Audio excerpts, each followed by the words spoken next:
বিসমিল্লাহির রহমানির রহিম। আসসালামু আলাইকুম শিক্ষার্থী বন্ধু, কেমন আছো তোমরা? আলহামদুলিল্লাহ, আশা করি তোমরা ভালো আছো। আমিও আলহামদুলিল্লাহ আল্লাহর রহমতে ভালো আছি। যারা যারা আমার এই চ্যানেলে নতুন তারা লাইক করো, শেয়ার করো, সাবস্ক্রাইব করো, ঠিক আছে? কারণ ম্যাথকে যারা সহজ করে শিখতে চাও ইজিলি, তাদের তাদের কাছে এই চ্যানেলটাকে লাইক এবং শেয়ার করা, সাবস্ক্রাইব করা খুবই জরুরি, ঠিক আছে? তোমাদের বন্ধু বান্ধব আত্মীয় স্বজন যারা আছে ম্যাথকে কঠিন মনে হয়, তারা যেন আমার চ্যানেলটাকে সাবস্ক্রাইব করে, লাইক করে, শেয়ার করে, ঠিক আছে? গত পর্বে আমরা ত্রিকোণমিতিক অনুপাদে অনুসরণী অধ্যায় 9.1-এর আমরা 8-এর খ নম্বর সমাধান করেছি। আজকে আমরা 9 নম্বর অঙ্কের সমাধান করব, ঠিক আছে? তোমরা ছাত্ররা তো দেখো তাহলে মনোযোগ সহকারে। অঙ্কটাকে আমার লিখতে হবে কি, এইটা বাম পক্ষ, এই সমস্যাটা হলো ডান পক্ষ। আমরা বাম পক্ষ লিখতে পারি বা লেফট সাইডে লিখতে পারি, যে কোনো একটা লিখতে পারি। ধরো আমি লেফট সাইড লিখলাম, সমান সমান এখানে cos a, ঠিক আছে? এখানে 1 minus tan a sin a, নিচে হলো 1 মাইনাস cot a, ঠিক আছে? আমি এটাকে cos a লিখলাম, এটা ভাঙাইতে হবে 1 মাইনাস tan, ভাঙাইতে হবে tan সমস্যা কি লিখতে পারি, tan সমস্যা লিখতে পারি আমরা sin a divided cos a। এটা কিন্তু আমরা জানি, এখানে রাফ দেখো, tan সমস্যা কি জানি, আমরা সূত্র জানি, tan সমস্যা sin a divided cos a, এটা কিন্তু আমরা জানি, ঠিক আছে? আবার কডের সমস্যা জানি আমরা, কডে সমান সমান উল্টো হবে, হবে cos a, নিচে হবে কি sin a, ঠিক আছে? তাহলে এটা আমার ভাঙে নেই, উপর সাইন যা আছে সাইনে থাকবে 1 মাইনাস কট হলে কী লিখতে হবে, ওখানে লিখছি আমরা কট সমস্যা cos by cos divided sine বা cos ভাগ সাইন। লেখার পর সমান সমান উপরে লিখলাম cos a, এখানে নিচে লসাগু করতে হবে। মনে রাখতে এই 1-এর নিচে একটা 1 আছে, 1 আর cos লসাগু করলে কী হয়, cos হয়। এই নিচে একটা 1 আছে, 1 দিয়ে যদি আমি কষক ভাগ করি লসাগুটা, তো 1 দিয়ে কষক ভাগ করলে cos হয়, cos দিয়ে আবার অনেক গুণলে কী হবে, cos হবে। আবার এই cos দিয়ে যদি লসাগুটা কষক ভাগ করি, তাহলে cos ভাগ করলে 1 হয়, 1 দিয়ে আবার সাইনে গুণলে কী হবে, sin a প্লাস ওটা হবে sin a। আমি যে এবার নিচে যদি লসাগু করি, নিচে 1 আর সাইন লসাগু করলে হবে sin a, 1 আর সাইন, মনে করে নিচে একটা 1 আছে, 1 আর সাইন লসাগু কত হবে, sin a, ঠিক আছে? তাহলে এই 1 দিয়ে যদি সাইনে লসাগুটা ভাগ করতে করি, নিয়ম হলো লসাগু যা হবে তার প্রথম অংশে হর দিয়ে লসাগুটা ভাগ করতে হবে। তাহলে 1 আর সাইন লসাগু সাইন, ওই সাইন দিয়ে আবার যদি হর গুণ করে, তাহলে সাইন আর 1 মিলে হবে সাইন a হবে।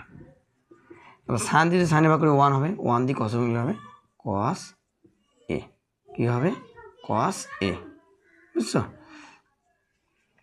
এরকম হলো সমাধান। দেখো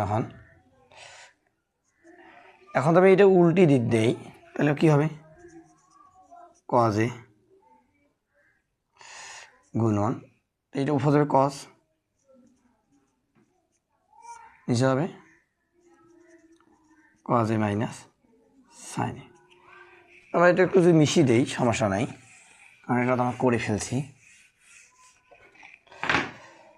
তারপরে প্লাস চিহ্ন, তারপর কোনটা আছে এইটা, সাইনটা ঠিকই থাকবে, sin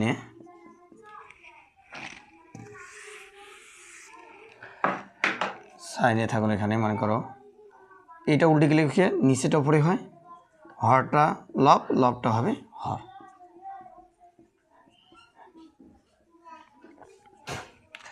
এখন দেখো এই cos গুণগুলো কী হবে, উপরে গুণ করলে cos স্কয়ার, নিচে হবে cos a minus sin a, sine গুণলে কী হয় sin স্কয়ার a, নিচে sin a minus cos a। এখানে একটু কসটা একটু মাথা টান একবার লিখছি তো, হ্যাঁ। এখন দেখো এটা যে মিশিয়ে দিই, এখন দেখো দুইটা কিন্তু এখানে cos a minus sin a minus cos a, এখানে প্লাস cos, এটা minus cos, minus sine plus cos, এটা ভিন্ন হয়ে গেছে। এটা যদি মাইনাস কমন নেই, তাহলে সেমি এর মতন হয়ে যাবে, তাহলে আমরা করা কী হবে, সহজ হয়ে যাবে। তাহলে এখানে যা আছে তাই লিখি।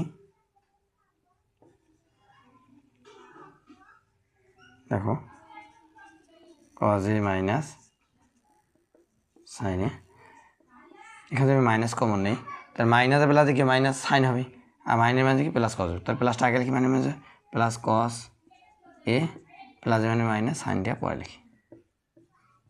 ঠিক আছে, এখন দেখো উপর কি আছে,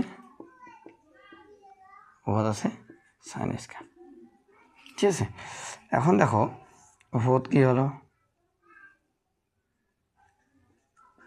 কস স্কয়ার, নিচে হলো কি কস এ মাইনাস সাইন এ, প্লাসে মাইনাসে কী হয়, চিহ্নটা গুণ করলে প্লাসে মাইনাসে মাইনাস, উপর কী হবে সাইন স্কয়ার, আর নিচে হবে কস এ মাইনাস সাইন এ। ঠিক আছে, এখন যে আবার একটু করি আমরা এদিকে, কস এ মাইনাস সাইন এ, কস এ মাইনাস সাইন এ একই হয়েছে, তাহলে লসাগুলো কী হবে বলো তো, টান দিলাম এখানে, তো কী হবে, আমরা একবারে কস এ মাইনাস কী লিখলাম সাইন এ, দুইটা একই, একটা নিলে হয় লসাগু। তাহলে এই লসাগুটাকে যদি আমি কস এ মাইনাস সাইন এ ভাগ করি, এটা দিয়ে এটা ভাগ করলে হবে 1, 1 দিয়ে এবার কস গুণ করলে কী হবে কস স্কয়ার এ, এই মাইনাস চিহ্নটা বসাইলাম, তো এইটা দিয়ে আবার এটা ভাগ করলে 1 হয়, কস স্কয়ার সাইন, কস এ মাইনাস সাইন এ, কস এ মাইনাস সাইন ভাগ করলে 1, 1 দিয়ে আবার সাইন গুলো কী হয় সাইন স্কয়ার হয়।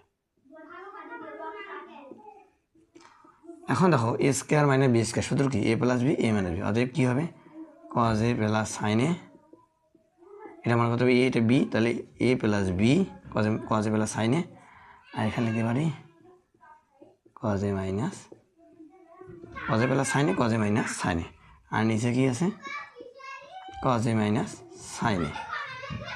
ঠিক আছে, এখন দেখো কস এ মাইনাস সাইন এ আর কস এ মাইনাস সাইন এ কাটা যায়, কাটলে থাকছে কত